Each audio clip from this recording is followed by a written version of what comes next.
आप सुन रहे हैं कहानी अनामिका भाग 10।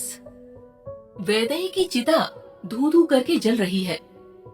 जय अपनी पथरीली आंखों से उसे जलते हुए देख रहा था, लेकिन उन्हें तो भीगा होना चाहिए था। आंसुओं का सैलाब आना चाहिए था। जय के दिल का सारा दर्द, सारा गुस्सा उसमें बह जाना चाहिए था। उसने अपनी पत्नी को खोया था, वो इंसान जिससे उसने दुनिया में सबसे ज्यादा प्यार किया था। लेकिन वो जानता था रोने पर ये सारा दर्द चला जाएगा, उसका अपराध बोध खत्म हो जाएगा। अपराध बोध कि वो सब जानकर भी कुछ नहीं जानता था। किसी व्यक्ति को देखकर ही उसके बारे में सब कुछ बता देने वाला जय खुद अपनी पत्नी के बारे में ही ना जान पाया था। अनामिका की कही बातें अब भी उसके दिमाग में किसी रिकॉर्ड की तरह चल रही थी। कौन सी सच की बात कर रही थी वो? क्या था जिसे वो जानकर भी अनजान था? क्या वो सही थी? सब डरते हैं, जय भी। विनय ने जय के कंधे पर हाथ रखा तो जय अपने विचारों से बाहर आया। विनय जितना दुखी था उससे ज्यादा अचंभित था। ये सब जो कुछ भी हुआ वो उसकी समझ से बाहर था। कैसे कल तक हंसने वाली वैदेही आत्महत्या कर सकती है? ये असंभव था। जब पहली बार जय वैदेही पर गुस्सा हुआ था तो वो विनय के पास ही तो आई थी। उसने उससे ही तो अपना दर्द कहा था।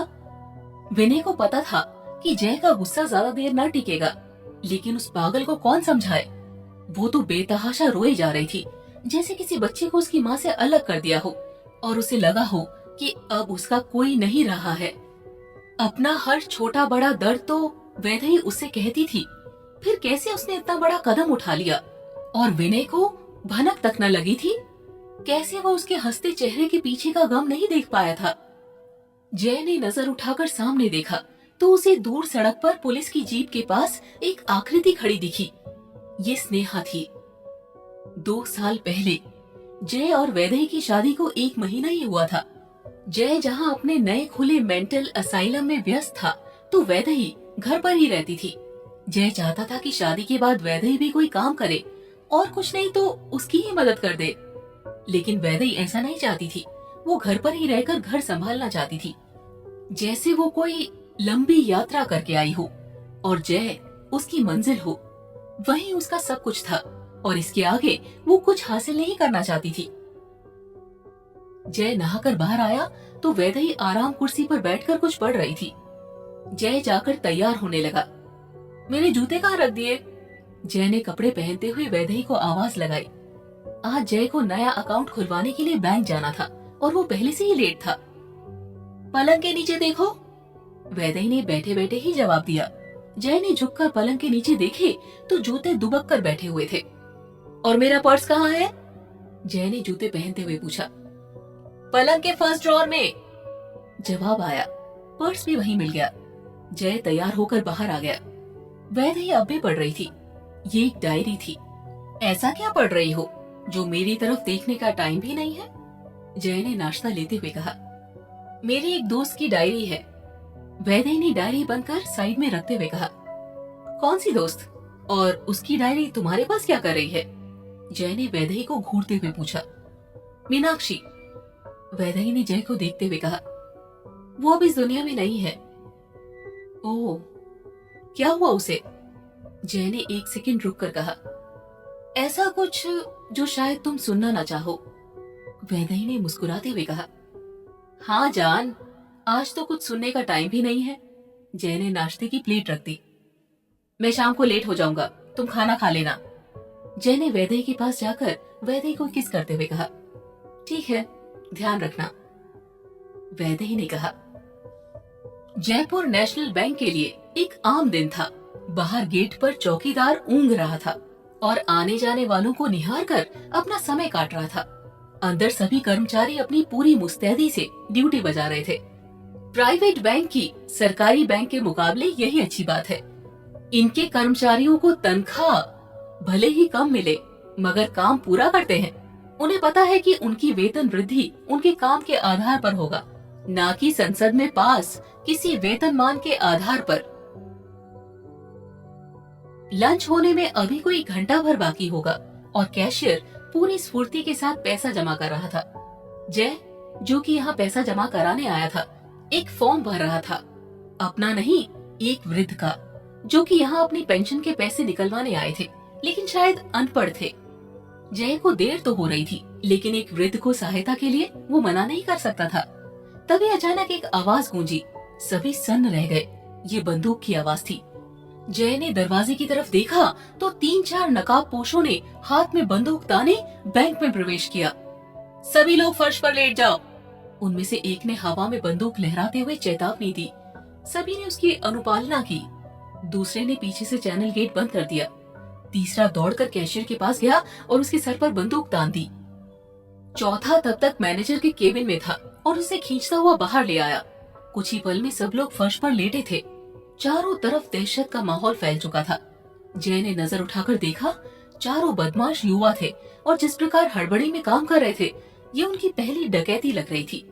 लेकिन उन सबके हाथों में पिस्तौल थी और उन्होंने अपनी तरफ से पूरी तैयारी कर रखी थी।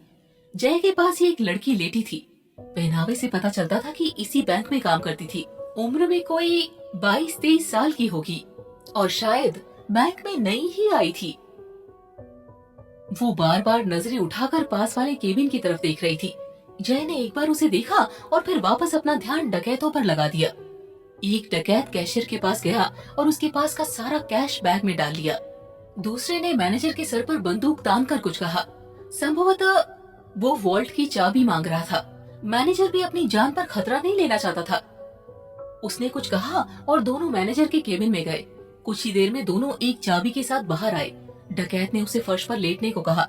उसने वैसा ही किया। अब दो डकैत एक बड़ा सा बैग लेकर वॉल्ट की तरफ भागे।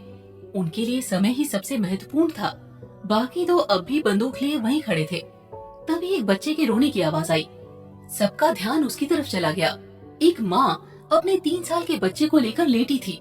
बच्चा अब तक समझने की कोशिश कर रहा था, लेकिन अब उसे कुछ ठीक नहीं लग रहा था, तो उसने रोना ही उचित समझा। जय के पास लेटी लड़की शायद इसी मौके के इंतजार में थी। वो फुर्ती से उठी और उसने पास वाली केबिन के नीचे एक बटन दबा दिया। वो इमरजेंसी अलार्म का बटन था। उसकी योजना अनुसार उसे वो बटन दबाकर उसे वापस अपनी जगह लेट जाना था, लेकिन ये उतनी भाग्यवान न थी। एक डकैत ने उसकी इस हरकत को देख लिया था और उसने चिल्लाते हुए उस पर गोली दाग दी। अब तक देर हो चुकी थी। लड़की बटन दबा चुकी थी। गोली उसके कंधे के पीछे लगी थी और एक चीख के साथ वो नीचे गिर गई। जय फुर्ती के साथ उठा और उसे संभाला। लड़की पूरी खून से लथपथ हो गई थी। जय ने अपना रुमाल निकाला और लड़की के घाव पर दबा दिया। इंस्पेक्टर स्नेहा की शहर में नई नई ही पोस्टिंग हुई थी। उसने अपनी शुरुआत यहाँ के अपराध जगत को समझने के लिए की थी। आज का दिन अपेक्षाकृत शांत था। सुबह से कुछ छोटी मोटी चोरी और आपसी झगड़ों की एफआईआर लिखने के अलावा उसने कुछ खास नहीं किया था। उसने दीवार पर लटकी घड़ी की तरफ देखा। लंच टाइम में अभी सिर्फ 10 मिनट और थे। तभी अचानक से फोन बजा। स्नेहा ने फोन सुना तो उसके चेहरे का रंग बदल गया। एवरीबॉडी मूव फास्ट, उसने फोन रखते हुए कहा। जयपुर नेशनल बैंक में डकैती हुई है, उसने अपने ड्रॉर से पिस्तौल निकालते हुए कहा। कुछ ही पल में पूरी टीम हथियारों के साथ निकल चुकी थी। हम सब स्वयं को हीरो मानते हैं और इसे सिद्ध करने के अवसर में रहते हैं, लेकिन ये इतना आसान नहीं होता है। आप, मैं, हम सब आम इंसान हैं। ये सत्य स्वीकार करना बेहद मुश्किल है, क्योंकि युगों युगों से लिखी गई कहानियां एक नायक या नायिका के इर्द गिर्द रची गई, परंतु साहस और मूर्खता में एक बहुत ही सूक्ष्म अंतर होता है। जय के सामने पड़ी खून से लथपथ लड़की इसी अंतर को समझने में असफल रही थी। बैंक कर्मचारी की ट्रेनिंग में ही सिखाया जाता है कि आपकी जान पैसे से ज्यादा महत्वपूर्ण है। शायद लड़की ने ये बात ध्यान से नहीं सुनी थी। जय ने अपने हाथ से उसके जख्म को दबा रखा था, लेकिन खून रुकने का नाम नहीं ले रहा था। जय जानता था कि अगर सही समय पर इसे हॉस्पिटल न ले जाया गया तो इसे बचाना नामुमकिन हो जाएगा। बाकी के 2 बदमाश भी अब तक वापस लौट आए थे। उनके चेहरे पर निराशा साफ देखी जा सकती थी। इमरजेंसी बटन दबाने से वॉल्ट ऑटोमेटिक लॉक हो चुका था और अब उसे खोल पाना संभव न था। उनकी सारी योजना बेकार हो गई थी और अब खाली हाथ लौटने के अलावा और कोई रास्ता उनके पास न था। तभी अचानक बाहर पुलिस की सायरन की आवाज बजी तो उनके रोंगटे खड़े हो गए। ये डकैती उनकी उम्मीद से कई मुश्किल हो गई थी। उनमें से एक ने अभी अभी एक लड़की को गोली मारी थी और पकड़े जाने का मतलब था कि डकैती के साथ हत्या के प्रयास का आरोप भी उन पर लगता। चारों आपस में खुसर पुसर करने लगे। क्या सिचुएशन है? स्नेहा ने गाड़ी से उतरते हुए कहा। मैडम, चश्मदीदों के मुताबिक 4 लुटेरे थे। चारों ने नकाब पहन रखा था, एक हवलदार ने बताया। अंदर कितने लोग होंगे? स्नेहा ने पूछा। 25-30 लोग होंगे, बैंक के चौकीदार ने कहा। उसके सर पर चोट लगी हुई थी। ये संभवतः डकैतों को रोकने के प्रयास में लगी थी। दरवाजा अंदर से लॉक किया हुआ है मैडम, हवलदार ने कहा। और क्या?